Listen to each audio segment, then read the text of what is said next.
بسم اللہ الرحمن الرحیم۔ شروع اللہ کے نام سے جو بڑا مہربان اور نہایت رحم کرنے والا ہے۔ نماز فجر کے بعد سورۃ فاتحہ کا کامیاب وظیفہ پڑھ لے۔ ایک موقع بتانے والا ہوں، خدا را ضائع نہ کرے۔ ایک سورت کا وظیفہ کیجئے، رزق میں برکت، مال و دولت غنیمت بن کے آئے گا انشاءاللہ۔ جس شخص کو اللہ تعالیٰ سے کوئی خاص حاجت یا اس کے کسی بندے سے کوئی خاص کام پیش آ جائے تو اس کو چاہیے کہ سورۃ فاتحہ اس طرح پڑھ لے۔ اگر دولت چاہتے ہو، عزت چاہتے ہو، لاکھوں نہیں کروڑوں میں گننا چاہتے ہو، ذرا ایک آسان قرآنی سورۃ الفاتحہ پڑھ لے۔ رب کائنات، رب کعبہ کی قسم، ایسا وظیفہ کبھی بھی کسی سے اتنا مختصر اور آسان نہ ملے گا۔ خدا اگر کوئی بیمار ہے تو یہ وظیفہ پڑھ لے، اگر کوئی مشکل میں پھنس گیا ہے تو یہ وظیفہ پڑھ لے، اگر کسی کا حاجت پوری نہیں ہوتی تو یہ عمل کر لے۔ دولت، عزت، شہرت چند دن میں آپ کے درشل چوکٹ پر انتظار میں ہوگا۔ سورۃ فاتحہ نماز کا رکن ہے، چنانچہ سورۃ فاتحہ کے بغیر نماز صحیح ہو نہیں سکتی۔ جیسا کہ سیدنا عبادہ بن صامت رضی اللہ عنہ سے مروی ہے کہ رسول اللہ صلی اللہ علیہ وسلم نے فرمایا، اس شخص کی کوئی نماز نہیں جس نے سورۃ فاتحہ نہیں پڑھی۔ اس حدیث کو امام بخاری 756 اور مسلم 394 نے روایت کیا ہے۔ سورۃ فاتحہ قرآن کریم کی افضل ترین سورت، چنانچہ امام ترمذی نے حدیث نمبر 2875 کے تحت ایک روایت ذکر کی ہے اور اسے صحیح بھی قرار دیا کہ سیدنا ابو ہریرہ رضی اللہ عنہ کہتے ہیں کہ رسول اللہ صلی اللہ علیہ وسلم نے ابی بن کعب رضی اللہ عنہ سے فرمایا کہ اب آپ یہ پسند کرتے ہیں کہ میں آپ کی ایسی عظیم سورت سے کہوں جس جیسی سورت تورات، انجیل اور زبور سمیت قرآن مجید میں بھی نازل نہیں ہوئی۔ تو ابی بن کعب نے کہا، جی ہاں اللہ کے رسول، مجھے سکھائیے۔ تو آپ صلی اللہ علیہ وسلم نے فرمایا، تم نماز میں کیسے قرأت کرتے ہو؟ ابو ہریرہ کہتے ہیں کہ ابی بن کعب نے سورۃ فاتحہ کی تلاوت شروع کی۔ اس پر رسول اللہ صلی اللہ علیہ وسلم نے فرمایا، قسم ہے ذات کی جس کے ہاتھ میں میری جان ہے، تورات، انجیل، زبور اور قرآن میں اس جیسی صورت نازل نہیں۔ سورۃ فاتحہ سبع من المثانی، یعنی بار بار پڑھی جانے والی 7 آیات ہے۔ اس صورت کے بارے میں اللہ تعالیٰ نے فرمایا، وَلَقَدْ آتَيْنَاكَ سَبْعًا مِّنَ الْمَثَانِي وَالْقُرْآنَ الْعَظِيمَ۔ ترجمہ، یقیناً ہم نے آپ کو 7 آیات جو کہ بار بار پڑھی جانے والی ہے اور قرآن عظیم عطا کیا ہے۔ صحیح بخاری میں امام ابو سعید المولی رضی اللہ عنہ کہتے ہیں کہ رسول اللہ صلی اللہ علیہ وسلم نے مجھے فرمایا، تمہارے مسجد سے نکلنے سے پہلے تمہیں قرآن کریم کی عظیم ترین سورت ضرور سکھلاؤں گا۔ پھر آپ صلی اللہ علیہ وسلم نے میرا ہاتھ پکڑ لیا۔ پھر جب مسجد سے نکلنے کا ارادہ فرمایا تو میں نے عرض کیا، اللہ کے رسول، کیا آپ نے نہیں فرمایا تھا کہ میں تمہارے مسجد سے نکلنے سے پہلے قرآن کی عظیم ترین سورت ضرور سکھلاؤں گا؟ تو آپ صلی اللہ علیہ وسلم نے فرمایا، وہ عظیم سورت الحمدللہ رب العالمین ہے، اور یہی سورت سبع المثانی بھی ہے اور مجھے دیا گیا قرآن عظیم بھی ہے۔ الحمدللہ، اس سورت میں اللہ تعالیٰ کی حمد و ثنا اور بزرگی بیان کرنے کو بارگاہ الہی میں وسیلہ بنایا گیا ہے۔ اسی طرح اللہ تعالیٰ کے سامنے اللہ تعالیٰ کی الوہیت اور وحدانیت کو وسیلہ بنا کر سب سے اہم ترین سوال اور کامل ترین مرغوب مانگی گئی ہے، اور وہ ہے ہدایت۔ سورۃ فاتحہ مختصر سی صورت ہونے کے باوجود توحید کی 3 اقسام پر مشتمل ہے۔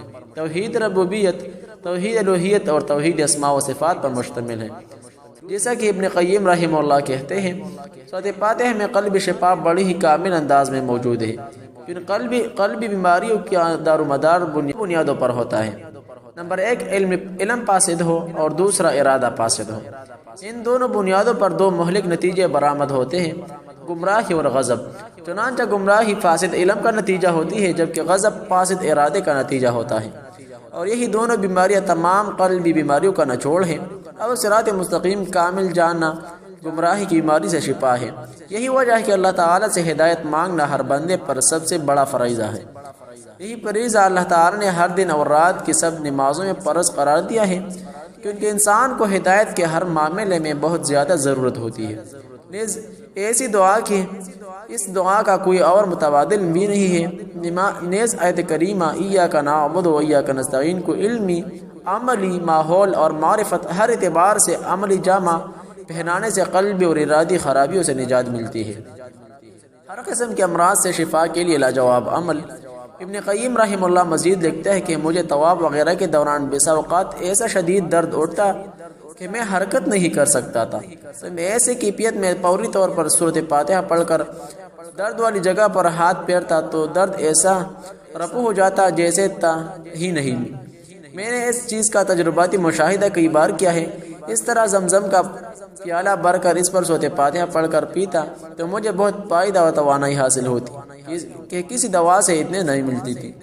سورۃ فاتحہ میں بہترین دعائیں ہیں، جیسا کہ شیخ الاسلام ابن تیمیہ رحمہ اللہ کہتے ہیں، میں نے سب سے مفید دعا کے بارے میں غور و فکر کیا تو وہ مجھے اللہ تعالیٰ کی رضا کا باعث بننے والی اعمال کی توفیق کی ضرورت میں نظر آئی۔ پھر جب مزید غور کیا تو یہ دعا سورۃ فاتحہ میں ایاک نعبد و ایاک نستعین، یعنی تیری ہی عبادت کرتے ہیں اور تجھ ہی سے ہم قسم کی مدد طلب کرتے ہیں، اس صورت میں نظر آئی۔ محترم ناظرین، اب سمجھ لیں دولت کے لیے، رزق میں برکت و کشاد کے لیے سورۃ فاتحہ کا کامیاب وظیفہ۔ فاتحہ میں دنیا و آخرت کی ہر قسم کی خیر اور سعادت موجود ہے۔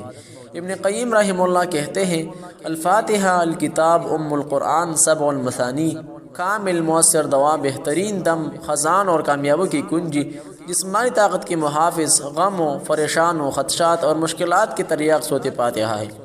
البتہ یہ تمام چیزیں اس شخص کو حاصل ہوتی ہیں تو سورۃ فاتحہ کا مقام حقیقی انداز میں پہچاننے، سورۃ فاتحہ کے حقوق مکمل ادا کریں، بیماری سے شفا یاب کے لیے مناسب اور موزوں طریقہ اپنائیے اور اس راز کو حاصل کر لے جس کی وجہ سے اس صورت کو اتنا بڑا مقام دیا گیا ہے۔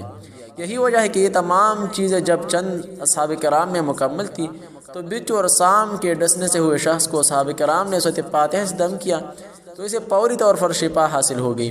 اس لیے نبی صلی اللہ علیہ وسلم نے صحابی سے پوچھا، آپ کو کیسے معلوم ہو کہ سورۃ فاتحہ دم بھی ہے؟ اگر کسی کو توفیق ملے، نوری بصیرت سے اتنی مدد حاصل ہو کہ وہ صورت کے رازوں سے پردہ اٹھا سکے اور سمجھ سکے کہ اس صورت میں عقیدہ توحید، ذات باری تعالی، اسماء و صفات اور افعال الہیہ، شریعت، تقدیر اور آخرت کا خالص توحید، ربوبیت اور الوہیت، اللہ تعالیٰ پر کامل توکل، ہر معاملہ کامل اختیار رکھنے والی بازی، ذات باری تعالیٰ کے سپرد کرنا کہ جس کے لیے تمام تعریفیں ہیں اور اس میں ہر قسم کی خیر ہے، بلکہ تمام معاملات اسی کے سپرد ہیں۔ اس صورت میں دونوں جہانوں میں سعادت کی بنیاد یعنی صرف اللہ تعالیٰ کے سامنے غرض گزاری بھی ہے۔ ہدایت کے مفہوم کو دونوں جہانوں میں حصول فوائد اور نقصانوں سے بچاؤ کے لیے کیسے عملی جامہ پہنا سکتے ہیں۔ اس صورت سے ہمیں بھی پتہ چلتا ہے کہ ہر طرح کی کامل مطلق کامیابی اسی ہدایت کے ملنے سے منسلک ہے۔ جسے یہ تمام باتیں معلوم ہو جائیں تو اسے بہت سی ادویات اور دم کرنے کی ضرورت نہیں رہتی۔ سورۃ فاتحہ کے ذریعے انسان خیر و برکت کے دروازے کھلوا سکتا ہے، نیز اس صورت کے بدولت شر اور شر کے اسباب سے متاثر ہوتے ہیں۔ محترم ناظرین، کامیاب وظیفہ نوٹ پر مالیں، مشکلات کے حل کے لیے سورۃ فاتحہ کا عمل ہر قسم کی مشکلات کو آسان کرنے اور ہر قسم کی رکاوٹوں کو دور کرنے کے لیے سورۃ فاتحہ کا عجیب و غریب عمل ہے۔ اس عمل کو نیا چاند دیکھنے کے بعد شروع کریں، انشاءاللہ اس عمل کی برکت سے جملہ مسائل حل ہو جائیں گے، مشکلات اور رکاوٹیں دور ہوں گی اور ہر کام میں کامیابی حاصل ہوگی۔ عمل یہ ہے، یہ عمل صبح فجر کی نماز کی سنت اور فرض نماز کے درمیان پڑھا جائے۔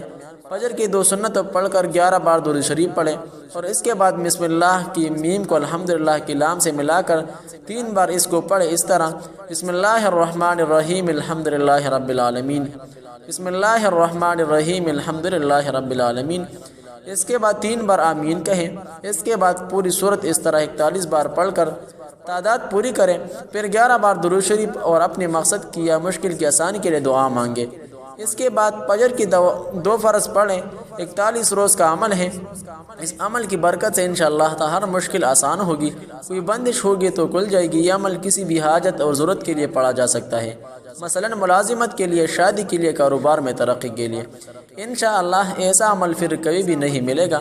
یقین کے ساتھ، بھروسہ کے ساتھ وظیفہ پڑھ لے، انشاءاللہ ہر مقصد، ہر حاجت آپ کی پوری ہوگی۔ مختصر الفاظ پر مشتمل جامع تسبیحات والی وظیفہ چینل ضرور سبسکرائب کیجئے، ویڈیو لائک کیجئے، ثواب کی خاطر آگے شیئر کیجئے تاکہ دوسرے بھی اس ویڈیو سے فائدہ اٹھا سکیں۔ جہاں بھی رہے خوش رہے، سلامت رہے، دعاؤں میں یاد رکھیے۔ السلام علیکم ورحمۃ اللہ وبرکاتہ۔